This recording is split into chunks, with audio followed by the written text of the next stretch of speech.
Assalamu alaikum wa rahmatullahi wa barakatuh, and welcome back to what promises to be another lively and interactive discussion between beloved brothers on this edition.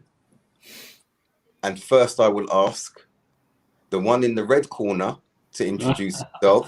That is our brother there, assalamu alaikum, and he in the red corner on the top left hand of the screen as I'm looking at it is none other than... Well, I guess that's me, guys, Abdurraheem Green, your brother in Islam, Abdurraheem Green.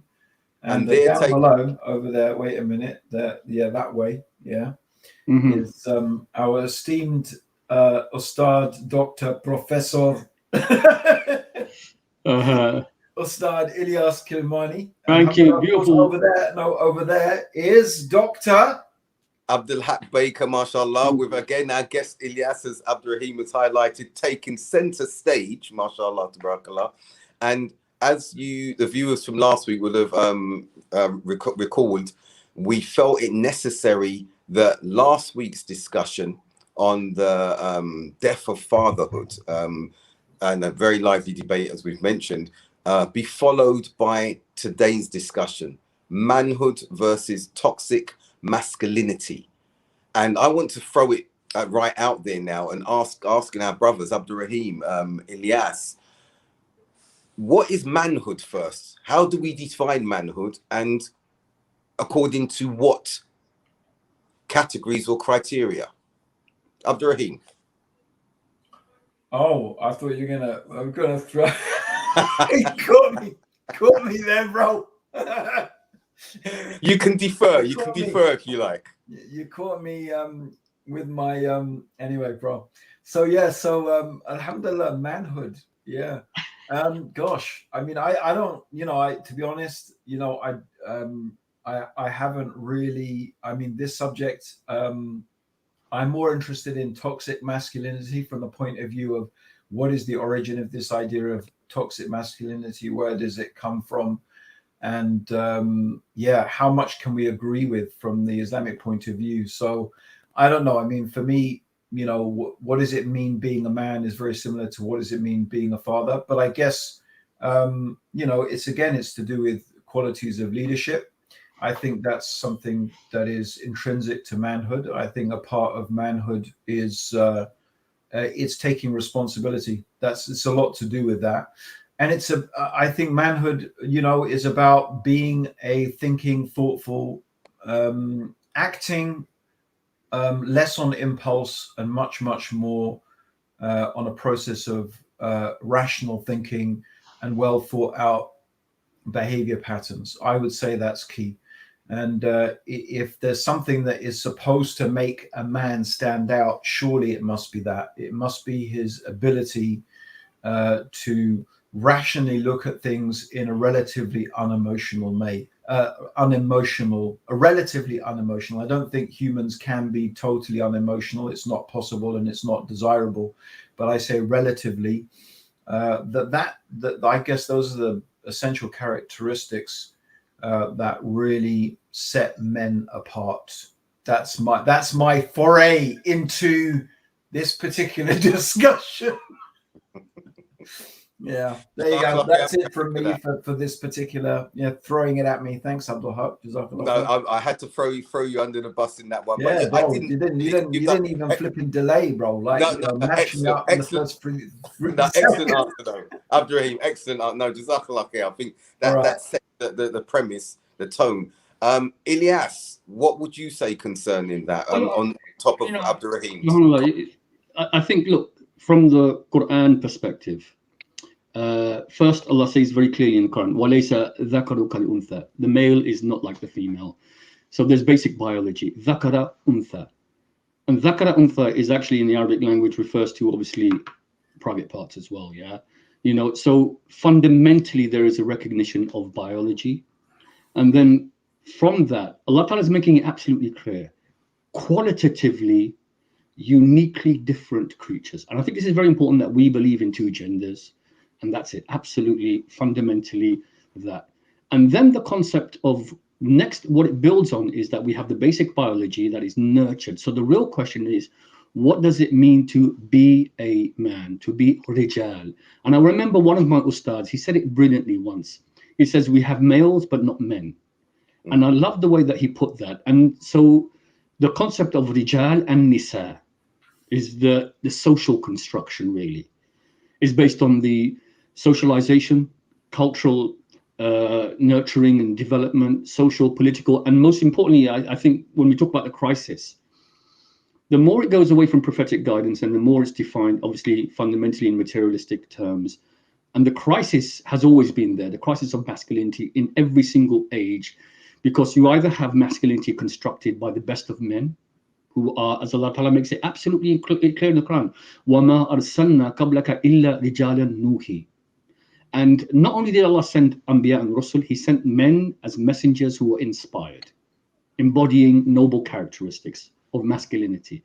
And in my research, what I did is I went through all 26 Anbiya and Rasul, and I extracted every single one of their defining qualities. And I've got that whole list. I call it prophetic masculinity. And so then it comes on to, and this is, I think, just finishes the discussion, because really the question of the crisis is because we've fundamentally gone away from, as Allah says, لَقَدْ كَانَ لَكُمْ فِي رُسُولِ اللَّهِ أُسْوَةٌ حَسَنَةٌ, the best example, the embodiment of masculinity. Whenever I hear these discussions in so many different panels, whether it's Muslim or non-Muslim panels, yeah, in particular more in the Muslim space, and I think I don't even hear everyone's talking about toxic masculinity and the crisis of masculinity and the construction of masculinity and this, that, and the other. The Prophet ﷺ is the ultimate embodiment of what it means to be a man, and he came وَإِنَّكَ عَلَى خُلِقٍ عَظِيمٍ, the most exalted in character, who came as in hadith بُعِثْتُ لِأُتَمِّمَ أَكْرَمَ الْأَخْلَاقِ, to establish noble characteristics. He exemplifies masculinity, and this whole science of what we call al-maruwa wal-fatuwa, the science of what it means to be a man. Unfortunately, we become very disconnected from it.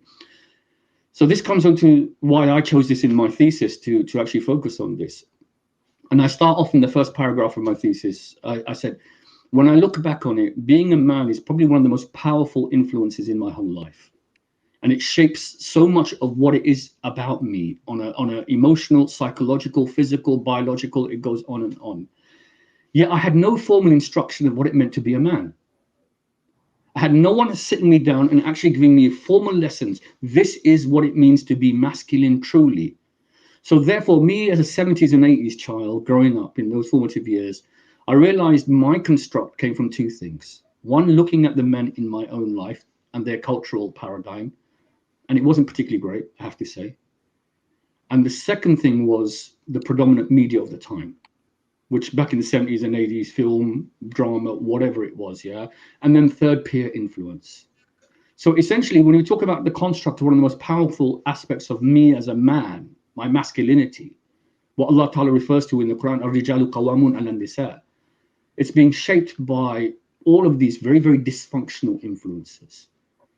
And it took me, even during my period of being in Islam, it was my own self-discovery of saying, you know what, I'm going to look at what is prophetic masculinity, and to find out what this science is of maruwa or fatuwa, true nobility of being a man, to actually start to then actually realize, you know, subhanAllah, this whole contamination of machismo, bravado, of materialism, and fundamentally this is the dichotomy that we have.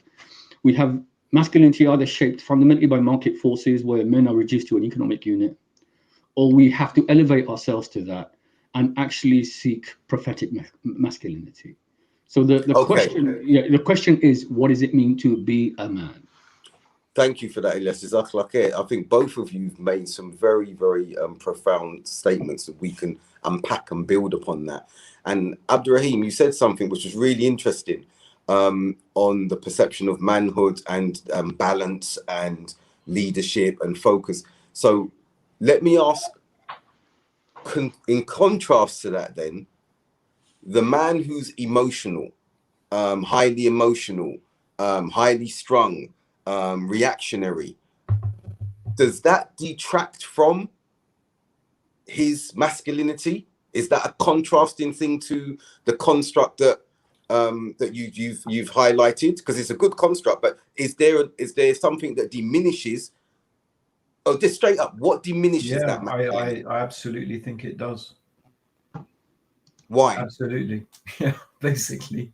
I mean, the things that make me think, well, what makes me think along these lines, right, are the, you could say the infamous verses, right, of the Quran about how a man goes about disciplining, well, yeah, disciplining his wife, right? And just just opening that topic, yeah. The fact that there is it seems to be, and if I haven't misunderstood this, I may have misunderstood it, yeah. But it seems to me that since a man has that leadership responsibility within the family that Allah has given him, that Allah has made men the maintainers of women and maintainers and protectors of women, that he has that position of emirship or leadership position, right? And I would suppose just as a government has, an understood permission and accountability to, keep law and order, in the same sense that is the man's responsibility in the family.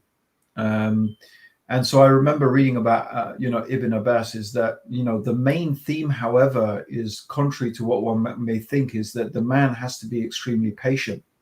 His process of trying to, put his wife on the right path is one of patience, of advising, of, admonition. It is a very, very, so that it's a patient, it's a process that by its very definition demands a lot of patience. It's something that takes time, years even it may take, in order to make those, those corrections that he will have a responsibility for. So that is completely in the opposite of the type of reactionary, violent behavior that a man just loses his temper, freaks out, starts, assaulting members of his family. And that is completely, that is not how a man should behave. That is completely contrary to what is real manhood, right? And so we know the Prophet sallallahu alaihi wasallam never, he never struck his wives. He never laid a hand on his family, right? He was extremely patient. We know accounts of Aisha arguing with the Prophet, arguing with him, yeah, very, very strongly, to the extent that he had to bring in Abu Bakr on one occasion to come and intervene to sort out the argument. And then Abu Bakr, he actually laid hands on his daughter, and the Prophet intervened and said, no, he didn't ask you. I didn't ask you here for that. I didn't ask you to do something like that, right? And then, as famously, when his father, when Aisha's father left, the Prophet turned around and said, you see how I saved you from him, right? So that light-hearted moment. The point being, so like, if you want the real embodiment of manhood, you look at the Prophet. You look at how people abused him. You look at how people mistreated him. You look how the roughest people, Bedouins, like a person would grab he'd be walking by, they'd grab his cloak to take give me that, Muhammad, And the Prophet said, if I had anything else, I'd give it to you, but I need this to cover me. This is his patient, subhanAllah, I don't want to go on too much, but, there's another example of Taif. What happened at Taif when he was pelted with stones? And, what was his attitude? The angel said, we'll destroy these people. And the Prophet said, no, maybe their descendants will be guided to Islam. This is what we're talking about. This is manhood. This is a real man. This is patience. This is aql. This is intelligence. This is not emotional responding, cursing, and violence. And subhanallah, you see that almost nothing would drive to the Prophet to violence unless it was absolute last resort. That brings to mind that hadith as well, Abdurraheem, about the strength. The strong one is not the one who can overpower people with his physical strength and everything. The strong one is who keeps himself calm at times of anger. So that's in line with what you're saying there. And I agree. I think that's why I asked you that question on what is the converse of the strong man? Does it detract when someone is losing their temper? And I don't think what you're saying there, Abdurraheem, means that a man can't be passionate, a man can't be angry. But what you're saying, if he goes to the extreme of the violence and total loss of control, that he detracts from his manhood. But there's some really good and interesting comments that are coming up from our viewers. And I want to say wa alaikum salam to all of you, Kira, Octavia, all the Malahat, Amal, all of you there. John Fontaine's joined us again as well, and he gave a very classic Don Corleone quotation as well, the one who doesn't spend time with his family. And we have that lads culture that we know about from a Western perspective. What I would ask Ilyas, as hearing what Abdurraheem said and what you've said about the prophetic character that's there regarding manhood, some brothers have put forward that when women behave badly, for example, you don't hear of toxic femininity.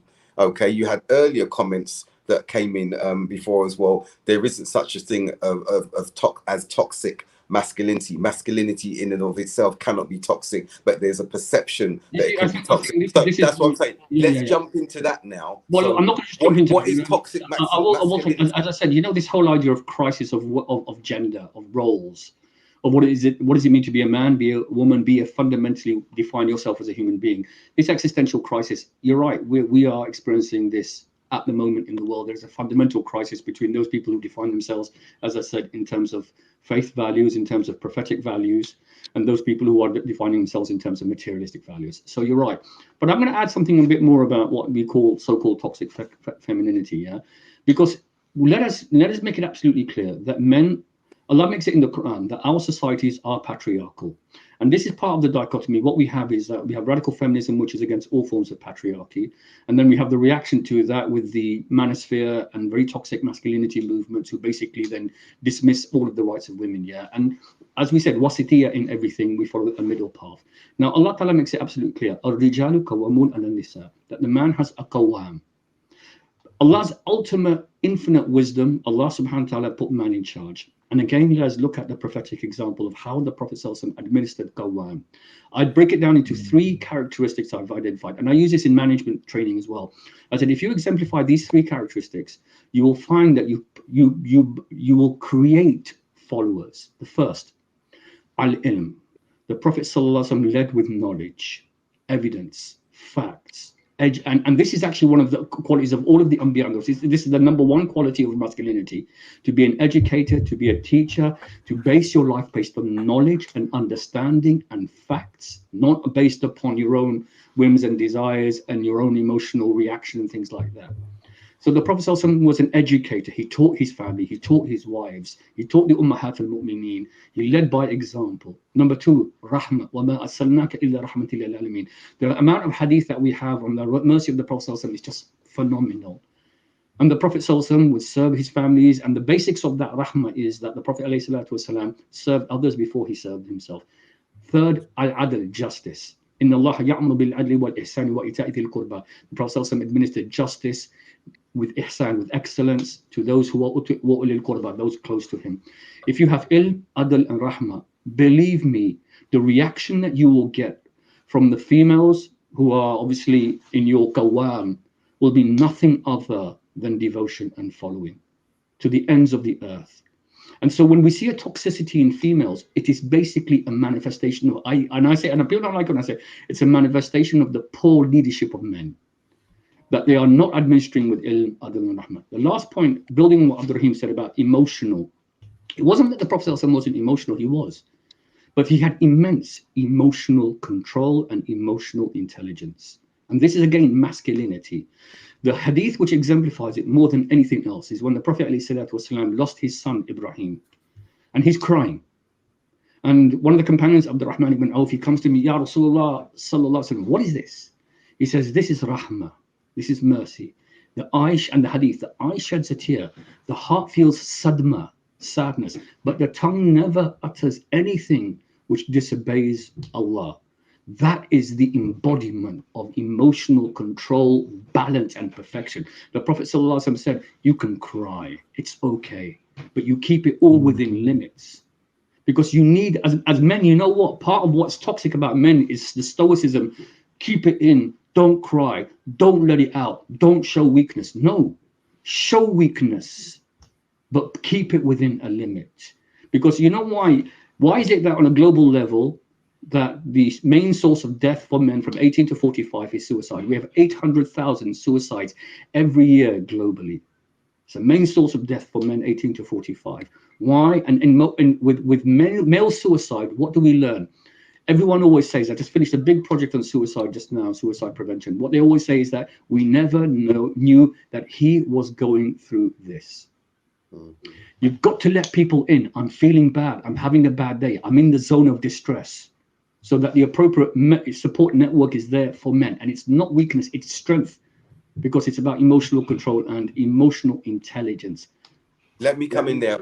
I think that's really good that you mentioned that, Ilyas, because you will know yourself with the work that we've done in street and throughout the last 30 years or whatever, what has befallen black communities. Now I'll come back to that. I have to as a black man. No, absolutely agree. And one step before the suicide is the emotional, mental trauma. You know, the nervous, psychological breakdowns. You know, the sectioning into hospital, because the culture that we come from, as I mentioned in previous weeks, is one not to show emotional vulnerability or tears, even to our wives and our partners, our women. And more often than not, that comes out in a negative form, very harsh, disciplinary to children, or harsh with each other in how we communicate. So that one step before suicide is mental breakdown that happens amongst black communities. So I'm bringing that in because these individuals going through this are very, very much men and masculine, okay? But not always understanding that paradigm of prophetic manhood. They have aspects of it, but the emotional side, they've not been used to sharing, cultivating in that way. And I dare say the same thing, Abdurraheem, I'd say in the English culture, I'd say in the Asian culture, where you've got to keep the stiff upper lip and you're supposed to go out and be the provider. And if you're not providing and doing all of this, then you're not a real man. And so I think that all of us can identify with that sort of expectation that's there. But what I'm going to come back to now, Ilyas, is what you said, and some may who are hearing this may feel, oh, they're talking from a point of patriarchy, but you've already set the tone for that. One of the things that may be said or may come back to us in this discussion is that, okay, you said ar-rijal qawwamuna an-nisa. We've spoken about the physiological differences and all of this, and the women being looked after and nurtured and protected and kept safe. Part of the toxic femininity that you've alluded to, Ilyas, I would say is afflicted some of the younger generation of Muslim women, because now you see this pullback from this. All of this is not only patriarchal, but it's misogynistic. And no, we are equal in every sense of the word. And these verses, what are their relevance? They need to be changed, which we can't do, as we know. That would be kufr to do that. So I want you to address that, because some may be feeling uncomfortable. What is amazing, and this, obviously, that's, in Islam, we don't take one textual proof to the exclusion of all the others, so it's important principle, The Prophet ﷺ made it very clear, so many hadith, treat women with kindness, in khutbatul wada. He made it clear that he said the best of you in iman, best in husn al-khuluq, wa khiyarakum khayrakum lin-nisa'im, and the best of you are the ones who are best in their conduct with the women. But these two verses of the Quran, I think, really kind of contextualize it more than anything else. You see, part of the problem in the West is this, or on a global level actually, is that men and women have been basically put against each other. It's almost polarized. It's men against women and women against men. Now, what's interesting is the Islamic paradigm is actually men and women having the same common objective. And the verse in Surah An-Nisa, وَالْمُؤْمِنُونَ وَالْمُؤْمِنَاتُ بَعْضُهُمْ أَوْلِيَاءُ بَعْضٍ يَأْمُرُونَ بِالْمَعْرُوفِ وَيَنْهَوْنَ عَنِ الْمُنكَرِ وَيُقِيمُونَ الصَّلَاةَ وَيُؤْتُونَ الزَّكَاةَ وَيُطِيعُونَ اللَّهَ وَرَسُولَهُ أُولَٰئِكَ سَيَرْحَمُهُمُ اللَّهُ إِنَّ اللَّهَ عَزِيزٌ حَكِيمٌ. It's beautiful. You see, this verse came down. Allah put men and women. Women were not even mentioned in Revelation. Look at all of the Go do comparative religion analysis. you'll find the Quran is the only book which refers to men and women together. وَالْمُؤْمِنُونَ وَالْمُؤْمِنَاتُ as equivalent. And even we have a chapter on Nisa, the women, and also Maryam.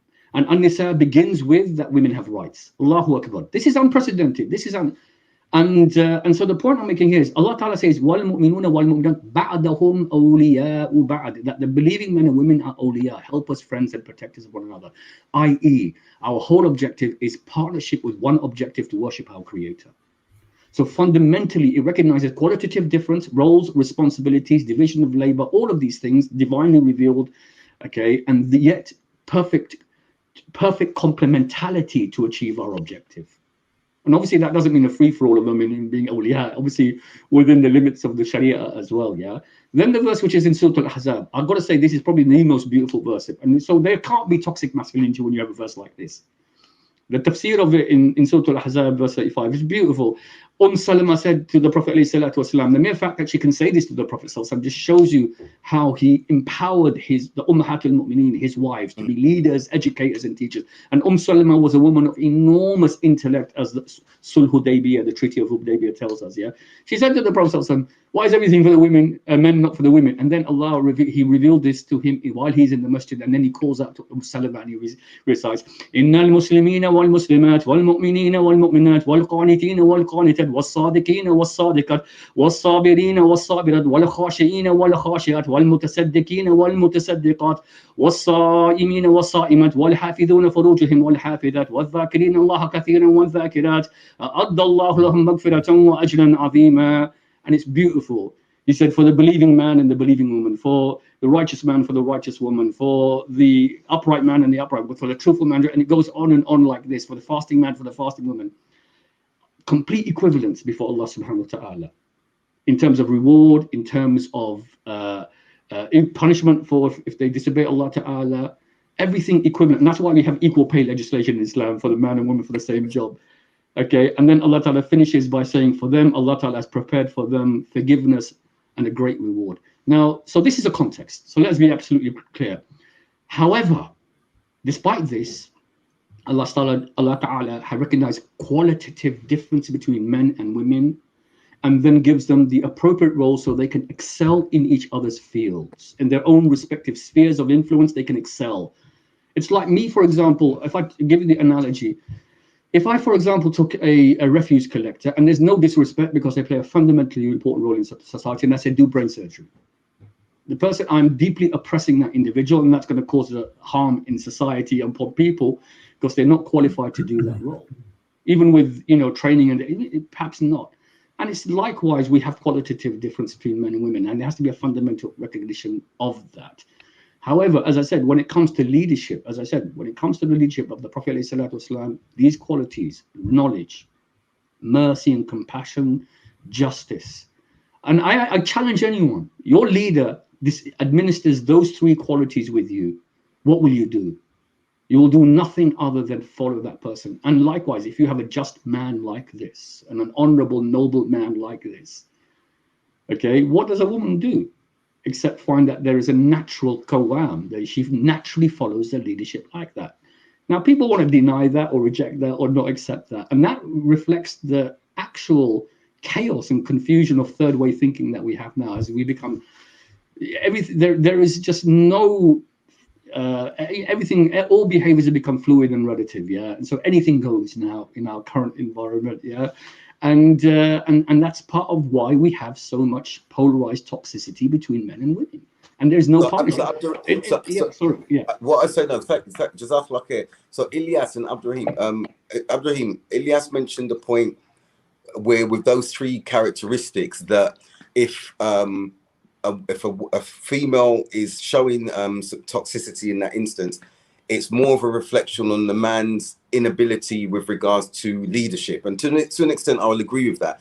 But wouldn't you agree that society now, and Ilyas, I know you would subscribe to that, and we're seeing the comments from our viewers, society has really driven that narrative of causing polarization, and not only causing polarization, as you've highlighted, but throwing in other things into the mix now, where about gender fluidity and everything like this. And I was reading an article in The Guardian, I think it's this morning, where there's an uproar because transgender individuals are being prevented from participating in the normal binary, shall I say, gender athletics. And some are saying this is discriminatory against them and everything like that. So not only have you got the polarization, but you're now being called to another way, a totally different way, which is being imposed upon our children. So toxicity of masculinity, or the perception of toxic masculinity,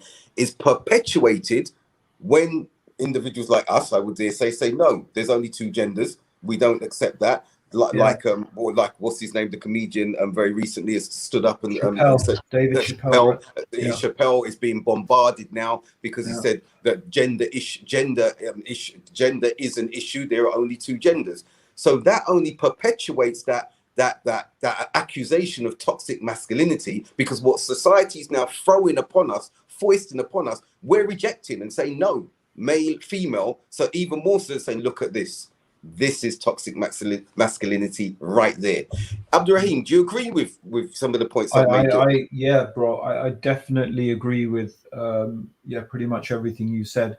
And I think I am interested in the issue of toxic masculinity, because I do think, like with many things, there is a genuine problem, and that sort of reflects on our conversation. Our conversation last week. There is the whole culture of machismo, right? Like, for example, especially in South America, I don't know now, but I know when I was younger, there was a very strong culture in South America of machismo, and it really was toxic to the extent that, people would shoot each other for looking at a person in the wrong way. This whole idea of, like what it meant to be a man. And there was a streak of, misogyny in it. And there was a whole, with it came a raft of abusing women and mistreating women and so on and so forth. And, it's like a very big subject that does interest me, because I do think that in many ways, shape or form, even within our culture, Islamic civilization and Islamic society, there is a real, genuine conversation we have to have about how much has patriarchy, how much has the sort of customary, traditional, I don't know how to call it, but the way that men and women have interacted, and the way that men have treated women, is it necessarily a lot of the stuff that we have? Is it really from our religion? How much is from the religion, and how much is really a product of culture and circumstances? I think that's a big question. It's big questions. We've had this conversation before, Abdul. This is a big question, as the father of daughters living in the world today, like I've had to ask myself some very, very big, profound questions, right? And my big concern, just to finish, and to, it's a huge conversation. That's what I would really be interesting. Especially Ilyas, I'd love to hear both of you, to hear your opinion on what I'm asking about. But I think the one thing that does worry me is that it's when something is agenda driven. And I think there is something in the article, some of the articles you sent me, and this is Wikipedia and Spectator, it seemed to indicate to me that one of the issues that has been, or one of the issues that provoked this whole discussion, or this whole labeling of toxic masculinity, was the gay homosexual issue. So that one of the things they labeled as being toxic in masculinity was a sort of dislike or revulsion, or I don't know how to describe it, for homosexuality. And it seems to me that when something is driven by an agenda like that, I get very immediately alarm bells start ringing, right? Because sometimes I think that a narrative is being invented, literally invented, in order to justify the normalizing of things that we just can't agree with, that we know is, an act of transgression against the commands of God, right? And so this is concerning for me. And so when I see something that seems to be driven by agenda, and we can see that again, I'll finish on this, is that you can see the attempt to align the whole issue of LGBT with racism. Right. And they're completely different things. Like they are completely different. But there is this very, very strong agenda to align the two things as if they are one and the same, and they're all part of the same type of prejudice. So it's a massive conversation, obviously. And just to sort of make one point about that without going on too much, is that, look, no one's promoting in any way, shape or form, like violence, beating up people, or even really being extremely unpleasant to people because of their sexuality or like that. Again, it goes back to what we were saying, what I was saying about being a true man, right? It's being, not having this sort of over the top emotional response to stuff, right? But yeah, that's it basically. So my main concern is what is the agenda over this toxic masculinity, and how much has to summarize it, how much has traditional patriarchy interpreted our interpretation of the religion? Right, Ilyas, before I let you jump in, I know you're going to have a really good structure around these 2 points. Abdurraheem, you're absolutely right. And the question is this only for 18 plus? No, it's not. It's for all ages, mashallah. Parental guidance allowed. But Abdurraheem, on the point of what you said there with regards to the homosexuality, and even the terminology, homophobia, we're not afraid. There's no phobia in that instance. It's exactly as you said. It's what is religious, what is faith-led, against an agenda that is a social construct, and they're pitting them against each other and making the former, religious orthodoxy and beliefs, extreme, while what is extreme is being made more mainstream. And nothing other than more recently we saw that with the Black Lives Matter organization, which no one should subscribe to, because when you look at the ideology of that, it's exactly what you said, Abdurraheem. They came in with Black Lives Matter from a few years ago. People globally, black, white, and subscribed to it because of the title. Okay, but when you looked at the ideology, it was an LGBTQ driven agenda. And what it did with all of these things, when you lump these causes together, racism and like, you diminish the primary cause and obscure it. And that's what happened with racism. That happened with the George Floyd instance. That's happened over the years since the civil rights movement, since the 70s, lumping these movements together. So you get the minority groups, that when you gay, lesbian, black, ethnic minority, they bring them all together, diminishing the original cause. So I agree with you totally on that. Before I hand back over to Ilyas, what you said from the point of is it culture or religion? Abdurraheem, you and I as converts, we saw what our eyes were wide open when we came in, that what we saw being touted as religion in many of the communities that we moved amongst, which were South Asian. And I know Ilyas was subscribed to that because he was one of those who we met, who was sort of, this is amazing. We've met someone upon the Sunnah who's not subdued by these cultural aspects. But we saw culture was being put forward as the religion. And it clearly was nothing to do with the religion, and continues to be that case. FGM, for example, forced marriages, and in these examples, misogyny being the driving force and being called patriarchy. So you're absolutely right, Abdurraheem. Knowing and dividing these two very, very clearly is necessary, because it's confusing young men, it's confusing women, it's confusing society looking in at what's happening and saying this is a misogynistic religion. Ilyas has given verses, you've given examples where this religion is not misogynistic. Patriarchal, yes, but so Ilyas, I'm going to hand it over to you. I think what I'm going to do, I want to establish a principle for the benefit of everyone, inshallah, to the best of my ability. Now, the verse in the Quran is very clear. وَكَذَلِكَ جَعَلْنَكُمْ أُمَّةٌ وَسِطًا لِتَكُونُوا شُهَدَاءَ عَلَى النَّاسِ وَيَكُونَ الرَّسُولُ عَلَيْكُمْ شَهِيدًا. And we have made you the middle path. Okay, we have made you the middle, justly balanced nation, to be witnesses for mankind, and the Prophet ﷺ is a witness over you.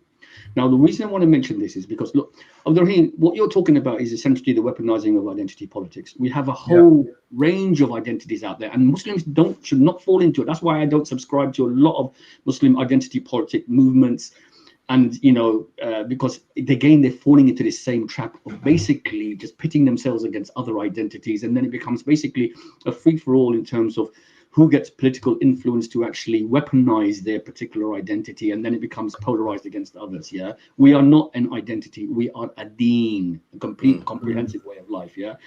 Now, so we can go at length about whether it's based on the LGBTQ lobby or the radical feminist lobby or whatever, but I want to kind of transcend all of that, because we always return back to the wasitiyya of prophetic masculinity and how the prophet, and that allows us to dispense with culture and dispense with what the current kind of contemporary debates are and people talking about their own opinion, and going to the actual noble characteristics of the best of men, and in particular the Prophet sallallahu alaihi wasallam. But now I want to kind of move on to really getting back to the core of the discussion about the crisis of masculinity, because irrespective of this dichotomy and this polarized debate, there are some real things that we as men need to recognize.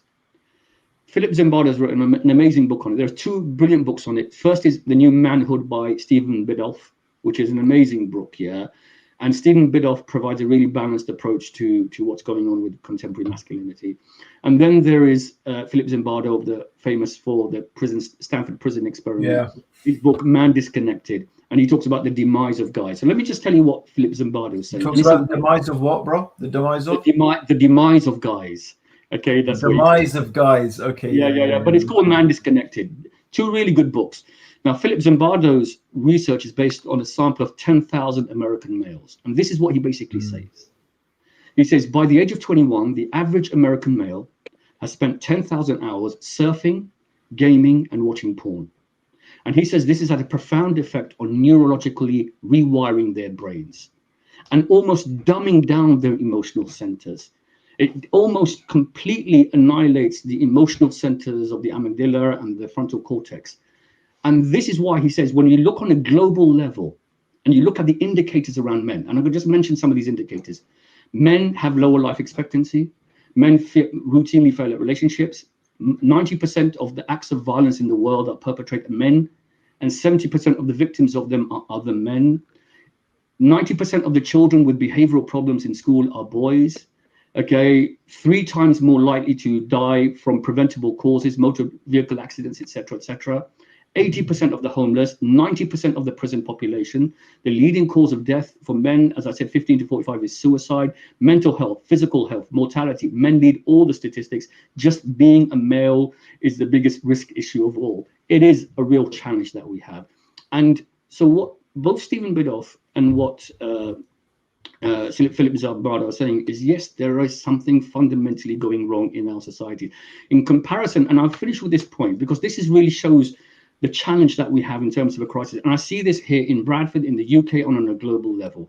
Women are doing much better than men on an educational and vocational level, especially in the OECD countries. And that's brilliant, amazing. And we do not in any way, shape or form want to curtail that, But men are doing nowhere near. If you look at the attainment levels, and when he talks about by the age of 21, the dumbing down of boys, the disintegration of the emotional, how porn, hypersexualized society, negative male role models, negative peer influences, drugs and alcohol, hypersexualized society, and you just look at all the construct of all that they're being exposed to in terms of gaming, etc., etc.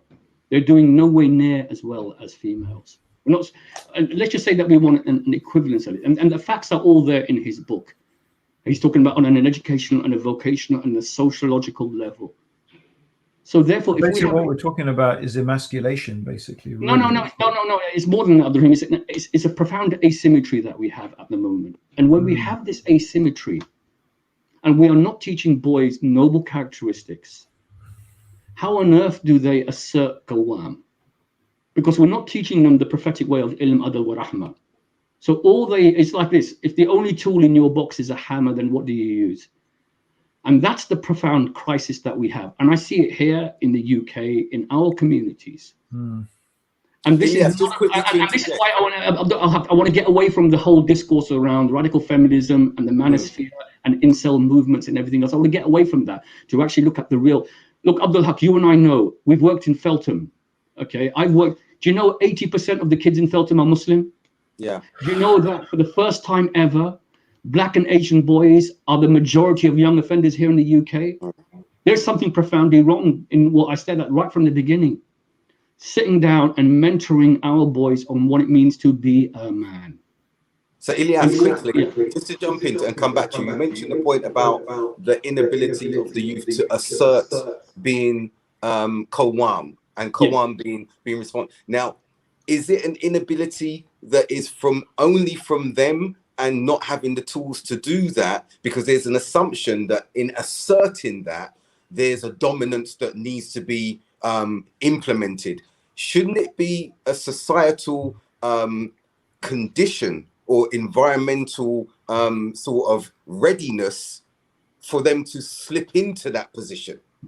If you understand what I'm saying. Stephen Budov puts it in such an articulate way. He says we can't expect boys to be good men if they don't see good men. Right. That's I think that's at the heart of what you're saying here. Tragically, you know, what we spoke about last year, cross-generational transference of trauma from 3 generations, from male to male to male. And also we see a transference of toxicity, unfortunately, and we don't see a breaking of the cycle of behavior. So that's part of the challenge here. But as I said at the beginning, Haqq, do you remember having the class on what it means to be a noble man? Okay, and what it means to have noble characteristics as a man. Instead, what we're having is this. We define masculinity, and this is the current market for it. First, in terms of sexual prowess. You know, the guy who has lots of girls and whatever and sexually active, when I do the workshop with kids, they bring out all the terms. He's the geezer, he's the bloke, he's the one, he's the, you know, he's not a slut or a slag or a hoe or whatever, is he? He's the man. Next, physicality. You've got to have the 6-pack. We have enormous body dysmorphia amongst kids now at the moment, amongst boys, because they hate the way that they're looking. I saw, as someone who used to train in gyms for 30 years, I saw the amount of steroid use that's taking place now with 16, 17-year-olds juicing up to look a particular way, not recognizing that it's going to have a lifelong impact on their whole, you know, physiology. Okay, and then defining in terms of materialism as well, and that if I don't have the car, if I don't have the clothes, if I don't have this, the Instagram masculinity which is out there, if I don't conform to this hegemonic masculinity that is defined by market forces out there, I have failed as a man. And that's what creates the incel movement, these very, very toxic reactionary movements. We just did a lecture on incel violence this week. We've had 10 mass murders, okay, linked to incel violence, Why? Because, you know, it creates such a nihilistic mindset, that these guys think, well, if I can't compete, I haven't got the body. We had the Plymouth attack earlier this year. A guy who says, well, you know, I can't go to the gym, no woman wants to look at me, etc., etc. There's nothing to do. He kills his mother first. Oh my God. You know, he killed Abdurraheem. I had a similar case in our community, and I have quite a few cases where the people have latched onto the manosphere, and that they see that, okay, this is what it means to be a guy. And the first object of their hate becomes their mother, their single mother. Right. You fail to keep the man. You fail to keep my dad. Okay, not that they recognize that dad was abusive perhaps in the first place. So yes, you know, getting away from the kind of macro issues out there, it comes down to the grassroots of our social capital, of what's happening to our young men at the moment and what's going to happen in the next 10 years. Because if we cannot equalize our men, and it doesn't mean that, look, when we talk about the qawwam of men, that doesn't mean they have to be materialistic, because no, it's about characteristics, nobility, okay, uprightness, knowledge, understanding. That's what it's about, When they have that, then I did a lecture. You know, when you have the natural qawwam of a man and a woman, she follows him.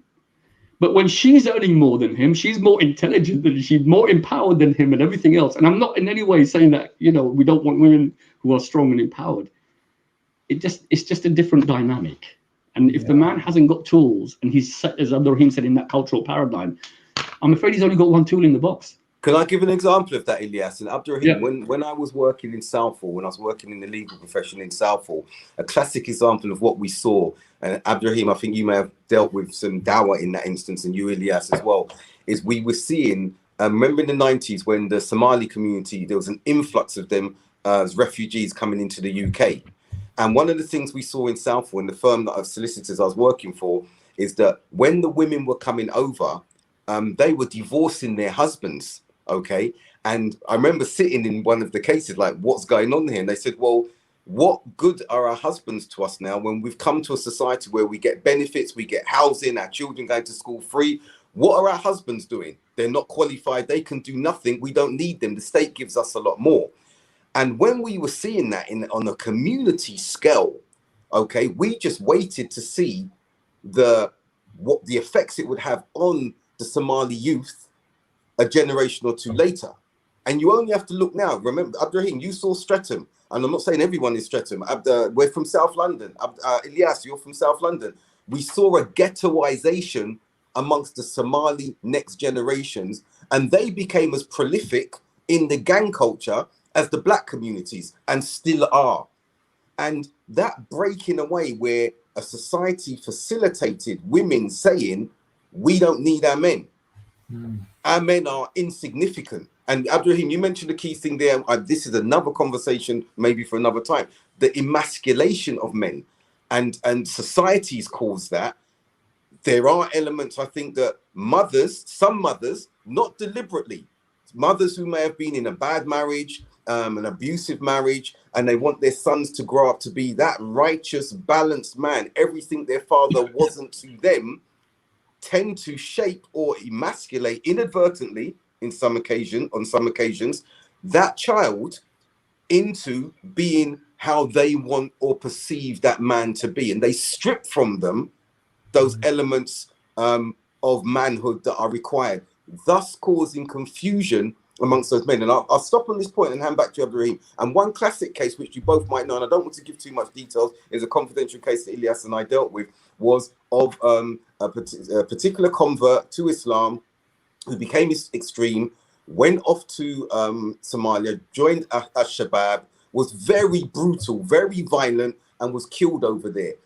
And when the mother was interviewed and the family was interviewed, obviously the shock, the horror, the sadness, but what didn't come out, and I'm not going to go into more details here, but that there was incest taking place in that family from the mother to one, if not two of the sons, okay, that never came out. And the son that went off and did what he did it from the basis of wanting to get out, escape, and really show a toxicity as a man that he then transferred to understanding as being a Muslim.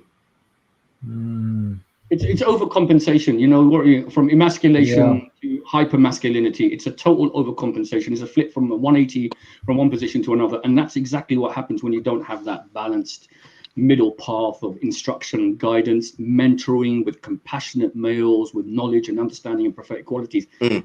Just not out there. Now, again, I mentioned last week, Resilient Dads, our program. And Resilient Dads is exactly about that. Fatherhood is one of the most fundamentally important things that we do as men. And we need to have as many tools and as many kind of as much knowledge as we can to assist us and to facilitate that particular role. Because I think someone asked the question, does this happen in childhood? Yes, the construct of masculinity and manhood starts from zero. And it starts from you looking at the primary male role model in your life, your father. Right. And imitating that behavior, because that's what really happens. Between 0 and 4, in terms of social, emotional, cognitive, behavioral development, is more than the whole of the rest of our life. And so, yeah, right. You will repeat cycles of behavior unless you become self-aware enough to actually break a cycle. So this is the tragic challenge of our time. And I want to say this, that look, we as Muslims have something to offer everyone on a global level when we talk about prophetic masculinity.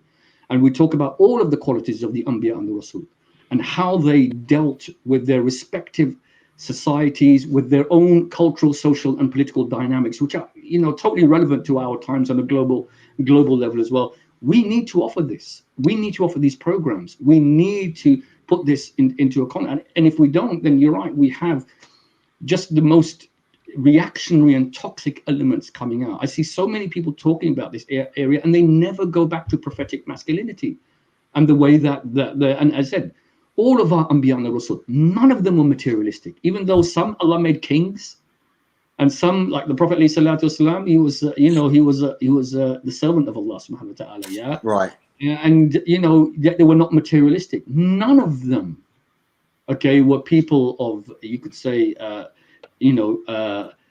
all of the other one is articulation, jawami al-kalam, the ability to be intellectually astute and capable in your argumentation. Look at Ibrahim alayhi salam. Look at the Prophet alayhi salam as well. Jawami al-Kalam. Last week, Abdul Haqq, this sums up our crisis of masculinity. I mentioned it in my khutbah on Friday. There was a non-Muslim on social media, and he did a little video where he wasn't mocking the prayer, but the people saw that felt that he was mocking the prayer, and he wasn't. Okay, but he was mocking the prayer. So a group of our lads who are going to defend Islam decided to do what? Go smash his house up. They smashed all his windows. They broke his house. This is what it means to be a man, you see. That's why it is all about that. Why? Because they're completely incapable of using intellect. And in South London, as you know, killing someone, and we know the hadith about the one being killed doesn't know why he's being killed, and the one killing doesn't know why he's been killing. In South London, us three know, especially amongst the black community, killing someone to earn stripes, you're as scared as the person you're killing. But this makes you a man. This is masculinity. This is the very definition of toxicity. Abdurraheem, you know, was asking what is toxic, and I think the examples that we've all been speaking about at this stage of the show, and the dysfunctionality of the individuals, is where the toxic masculinity creeps in. This is a fascinating conversation, brothers. I think even when I didn't hyper masculinity, it's interesting that you know, I found guys when I interviewed them, literally 6, 7, 8 hours a day, immersive experiences, of watching UFC and then flipping from UFC to Call of Duty and then into Grand Theft Auto, then smoking weed with their mates and then having profoundly crude, sexualized kind of conversations, then a bit of porn, and then and that is, and you might not like to hear these guys, and I'm being actually tame. I'm being tame. And how do you think this constructs views around what it means to be a man? And how do you think it's affecting them neurologically, in terms of what it's doing in terms of creating, you know, affecting their brain's chemistry and kind of neurological kind of connections? What do you think it's doing? And then this person has to have a relationship with a female. Okay, so this is almost kind of like, forget about Pakistani culture, Bangladeshi culture, or whatever Somali culture. Forget about that. That's not. This is what Philip Zabada talks about in terms of the global paradigm of what's creating and constructing masculinity. And then these same men, when they recognize that they fail to meet the societal standard of masculinity, whether it's their own cultural standard of being a provider, this, that, and the other, and then societal expectations of having a six-pack, driving the right car, and having the right material wealth, they don't meet those standards. Then what do you think it then creates in terms of their sense of complete disconnection, alienation, and that's where it creates such a reactionary behavior and thinking. That's what we have. That is the mishmash of the crisis that we have, and that's what my research found out. That's what's going on out there in our societies, because we don't even engage. And then just to kind of cap this all up, one of the most fundamentally important development transitions in a male's life is from boy to man. And in traditional societies, we had to read the passage, rites of passage, which would induct them into noble ways to take on the responsibility and celebrate becoming baligh and celebrate becoming a man. What do we do now? Nothing. Okay, joke. You know, it's almost, boys in our community go through shame, secrecy, humiliation, discomfort, which leads to double life syndrome. Then Abdurraheem, what I would say, again, we're going to need to continue with this, but Slime Neat, a comment came up, Hassan, if we can put that, and I think this will be a good question to address all of us if possible, and I think we're going to need to come back, but this would be a good way to conclude this show, if you both agree, by addressing this question. And there's so many that were asked today, and I'm sorry to so what I'd say, Abdurraheem, do you want to give your thoughts on this, and then brother Ilyas, and then we can draw to a conclusion? And I think we need to consider continuing this next week. It's so important. I think I do find, you know, I find the custom or the tradition that you find all over the world of manhood ceremonies. By the way, also the women have, you know, similar but different ceremonies as well, right? I find that really fascinating.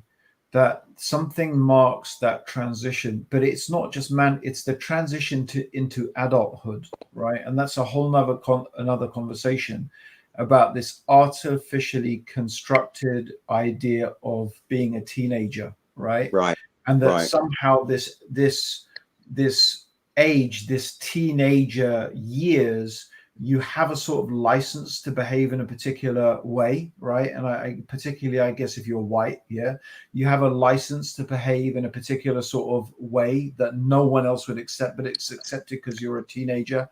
And it's, you know, it's a very artificial thing.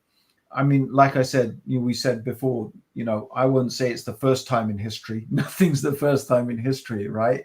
But it's certainly not normal historically for this sort of phenomena to have existed. Like, you were a child and then you become a man, right? And then you are expected very quickly to start behaving like a man and taking on certain responsibilities. And I guess this comes part and parcel with our, you know, this consumer society, a society that is driven by consumerism. And really, this is what is driving a lot of these things. You know, when you're talking about porn, when you're talking about the, you know, the body image dysphoria, when you're talking about the computer games, you know, and all of this is really connected to this whole, you know, this whole materialistic paradigm in which we live that is very sick, very dangerous, very toxic. And that, you know, if you want to see something that's creating toxic masculinity and making it worse, I think that's what it is. So maybe Yeah. just as a thought, we need to develop our own, you know, manhood transition ceremonies. Like you said, Ilyas, there's nothing. And I was sitting here thinking, what is there? You know, maybe getting you. Well, Abdurraheem, you might remember we used to go a lot in the countryside back in the yes, yeah, we did. Do you know? Shall I tell you what my? Shall I tell you what my one was? Yeah, shall I tell you what? But I'll tell you what my initiation was. And this is something that is typical from our culture.